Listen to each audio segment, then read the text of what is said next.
So you have a big animation project, but you don't know where to start. Not a problem. Now, there are two types of character animation, gameplay and cutscene. We are gonna cover gameplay first, because cutscene animation deals primarily with motion capture, which I'm gonna cover later. For now, I'm just gonna show you how to figure out what you need to know before you start creating your animations. Otherwise, you are gonna end up wasting a lot of your time making the wrong kind of animations for your game engine. Question 1. Is this game a top-down RPG? A lot of you guys have told me you're working on RPGs, which is great because RPGs are simple and require very few animations per character. A solid list of animations you can use to get started is gonna look like idle, move forward, attack, critical, use item, take damage, death, and victory. Everything else depends on how many attacks or abilities each character has. But you will get a lot of mileage out of just starting with the ones on this list. Question 2. If it is not an RPG, is the game in 2D or in 3D? If it's 2D, this generally means you only have to make animations for two directions, left and right. And the basic animation set is gonna look something like this. Otherwise, if it's in 3D, like a Mario platformer, you are gonna have to make sure that your animations look good going in all 8 directions. Question 3. If the game is in 3D, is it in first person or in third person? Always pray to God that the game is in first person, because first person means you probably don't even have to animate the body. The only thing that the player will ever see is the environment and whatever's in the character's hands. Sometimes you don't even need the hands. If you're on a budget, you can usually get away with just showing parts of whatever's in the hand. And best of all, you don't have to animate movements like walking, running, and jumping, because the players wouldn't be able to see that anyway. Now, if the heavens reject you and your game is in third person, this usually means you're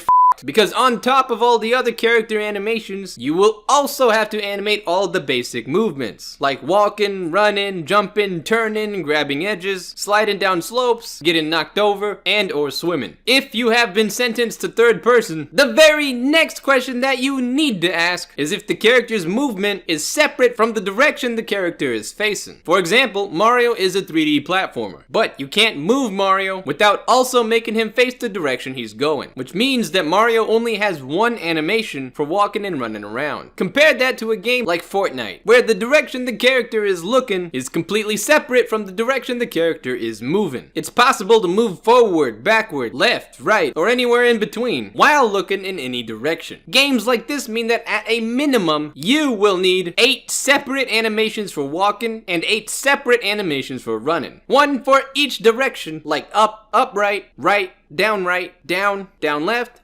and up left. On top of that, you will also need 5 additional animations for looking up and down. Looking forward, 45 degrees up, 90 degrees up, 45 degrees down, and 90 degrees down. The basic animation list for these kind of games is gonna look something like this. And if you want a copy of that, don't worry, I've made a project outline that you can download, and you can use it to get a head start on planning what animations you are gonna need to prepare depending on your project. Hope that helps. If you enjoyed this video, please don't forget to like, subscribe, and ring that bell. Hope you have a